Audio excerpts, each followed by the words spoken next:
जय माता दी। स्वागत है दोस्तों आप सभी का आपके चैनल जी जायसवाल यूट्यूब स्टोरी में। दोस्तों आज हम जानेंगे महाभागवत देवी पुराण का 14वां अध्याय। इस अध्याय में ब्रह्मा जी का गंगा जी को कमंडलू में लेकर स्वर्ग में आना है। माता से मिले बिना गंगा के स्वर्ग लोक चले जाने पर क्रुद्ध मैना द्वारा उन्हें जल रूप होकर पुनः पृथ्वी लोक आने का शाप देना है। स्वर्गलोक में देवी गंगा से भगवान शंकर का विवाह होना आदि बातें हैं। श्री महादेव जी बोले, महामुने तब ब्रह्मा जी गिरिराज की अनुमति से गंगा जी को अपने कमंडलू में लेकर शीघ्र ही स्वर्गलोक आ गए। इधर मैना जब गिरिराज के पास आई तब बेटी को वहां न देखकर गिरिश्रेष्ठ हिमालय से कहने लगी। मेनका बोली, राजन प्रभु, मेरी प्राण प्यारी पुत्री गंगा कहाँ गई? वह तो आपकी गोद में बैठी थी, उसे कौन ले गया? प्रभु मुझे बताइए।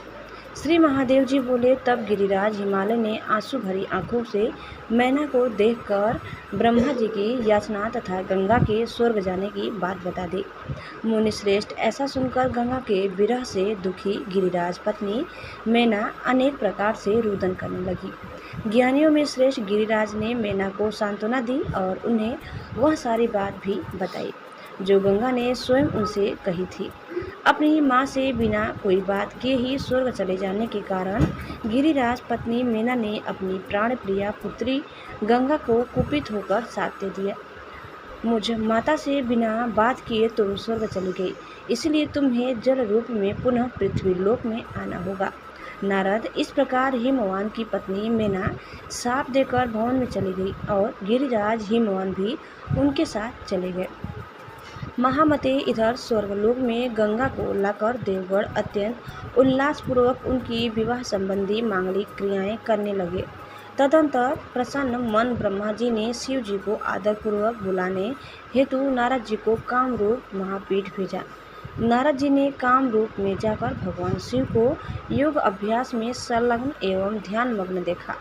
इंद्रियों की वृत्तियों को समेटकर योग की गहन साधना में लीन मध्याह्न काल के सहस्त्रों सूर्यों के समान तेजस्वी और चंद्रमा के समान प्रकाशित नेत्र वाले भगवान शिव को देखकर नारद जी वहीं खड़े रहे और सदाशिव के ध्यान को भंग करने के भय से विचार करने लगे कि यदि देवी सती के हिमालय के घर में जन्म की बात इनसे कहूँ तो इनका ध्यान भंग हो जाएगा।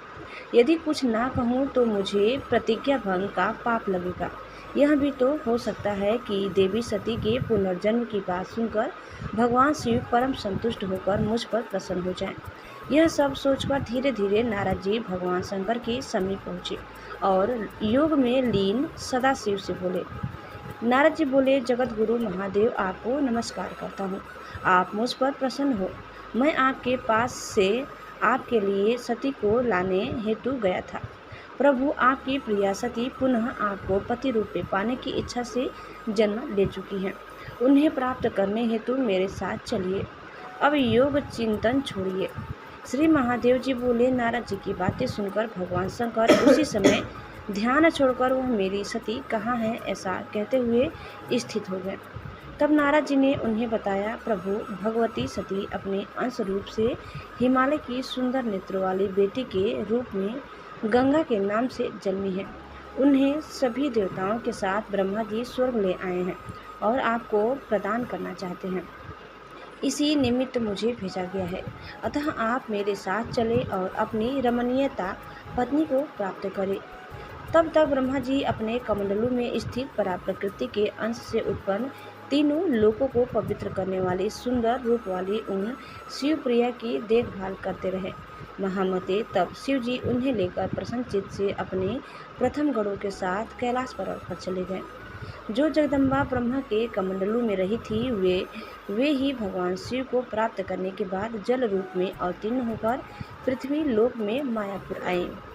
नारद स्वर्ग से ब्रह्मा नदी ने पृथ्वीलोक में आकर सगर पुत्रों का उद्धार किया और जलनिधि सागर में मिलकर वे पाताल लोक तक प्राणियों का कल्याण करती रहती है। मुने, इस प्रकार सती ने अंश रूप से हिमालय की पुत्री होकर भगवान शंकर को पति रूप में पुनः प्राप्त किया। मुनिवर, भगवती सती ने ही अपने दूसरे रूप पूर्ण अवतार में पार्वती रूप से जन्म लेकर भगवान शंकर को पति रूप से प्राप्त किया। दोस्तों, इस प्रकार श्री महाभागवत महापुराण के अंतर्गत श्री महादेव नारा संवाद में गंगा विवाह वर्णन नामक 14वां अध्याय पूर्ण हुआ। दोस्तों आगे की कथा सुनने के लिए आप दूसरे वीडियो को अवश्य देखिए। दोस्तों आपको हमारी आज की यह कथा कैसी लगी कमेंट करके ज़रूर बताइए, और चैनल में नए हैं तो प्लीज़ इसे लाइक शेयर और सब्सक्राइब करना न भूलें। धन्यवाद। जय महादेवी। ओम नमः शिवाय। हर हर महादेव।